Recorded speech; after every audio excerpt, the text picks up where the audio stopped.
Tokyo is often described as a city that never sleeps. The phrase appears in guidebooks, travel videos, and late-night montages of neon streets and glowing skyscrapers. It suggests energy, momentum, and possibility.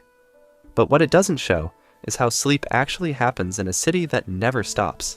Every night in Tokyo, after the last train has left and the crowds have thinned, thousands of men settle into narrow cubicles behind unmarked doors.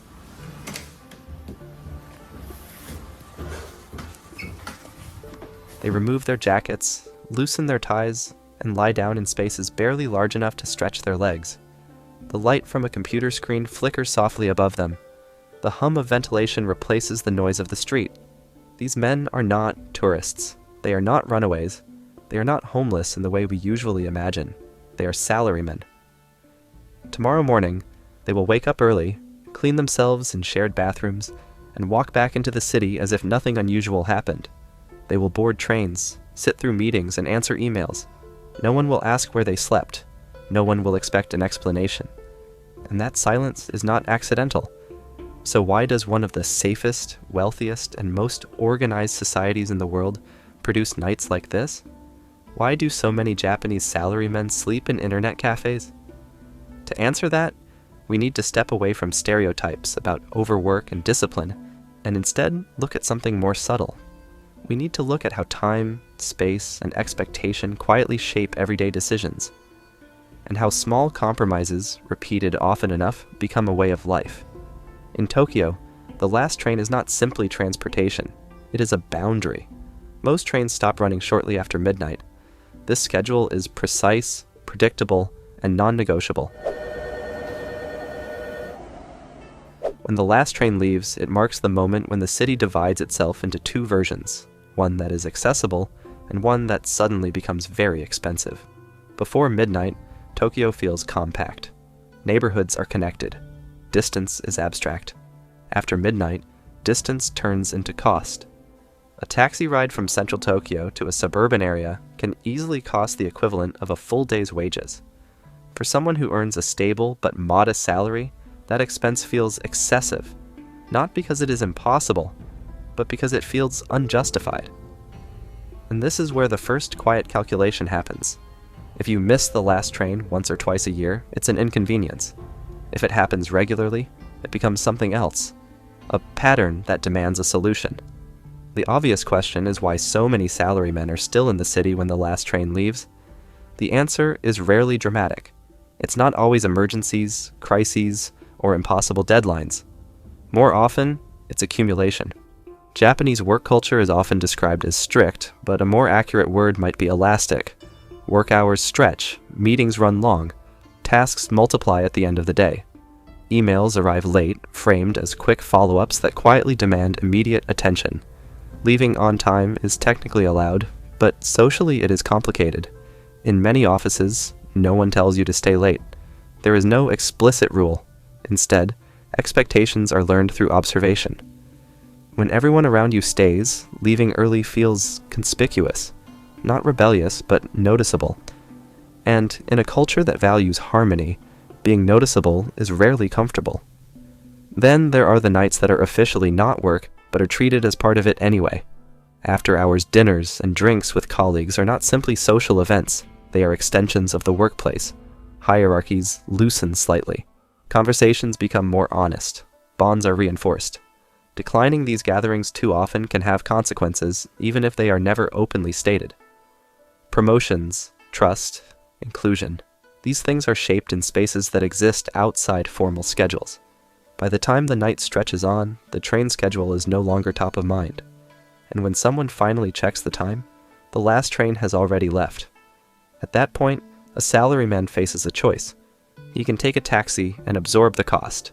He can book a hotel, if one is available. He can sleep in the office if the environment allows it. Or he can find something else. Increasingly, that something else is an internet cafe. At first glance, this choice seems strange. Internet cafes are not marketed as places to sleep, but in Japan, they evolved into something very different from their counterparts elsewhere. Japanese internet cafes are quiet, orderly, and deliberately neutral. Most offer private cubicles, often with doors or heavy curtains. Many provide unlimited soft drinks, snacks, and access to manga and movies. Some include showers, towels, and basic toiletries. Others offer flat mats instead of chairs, allowing the cubicle to function as a narrow bed. What they do not offer is interaction. There is no traditional check-in desk, no small talk, no expectation that you explain yourself. You enter, choose a plan, and disappear into your space.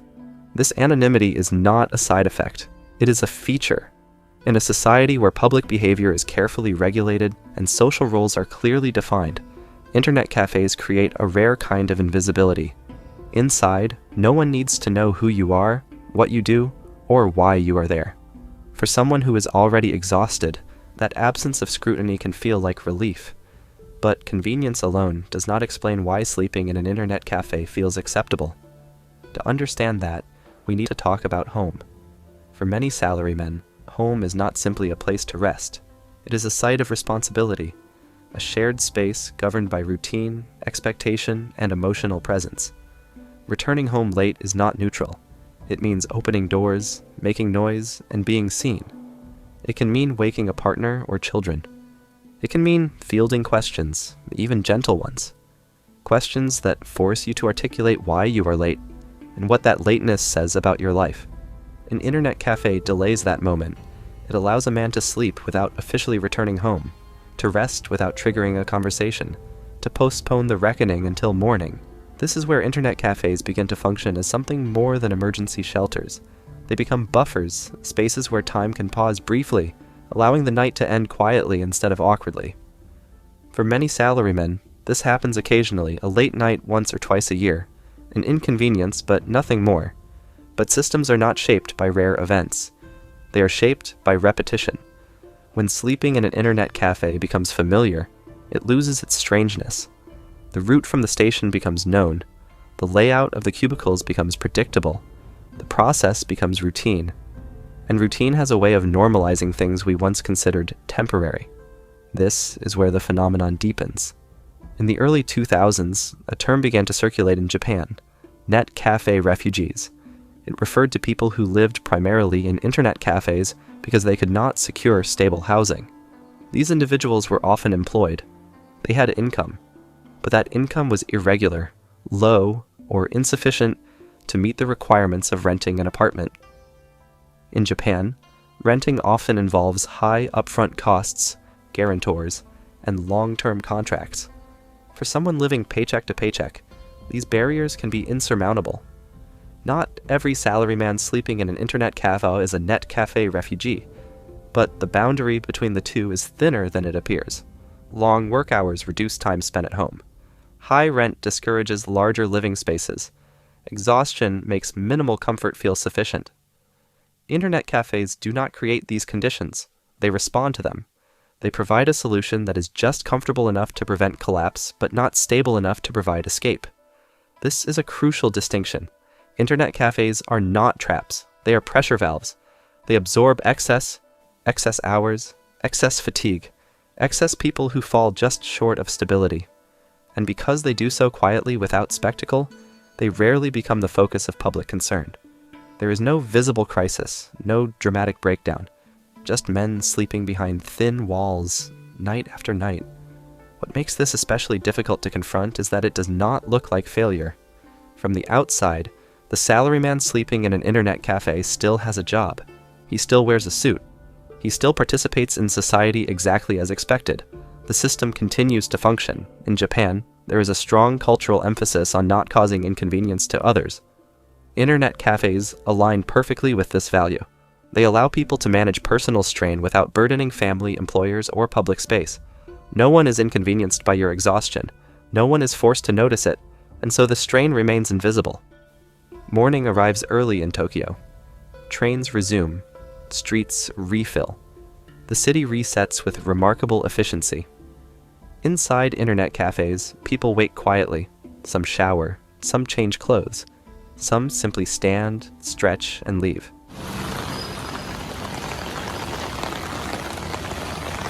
By the time offices fill, the night has already been erased. If you pass these men on the platform, you would never know where they slept. If you work beside them, you would never guess. The system depends on this invisibility. Because once exhaustion becomes visible, it becomes a problem, and problems demand solutions.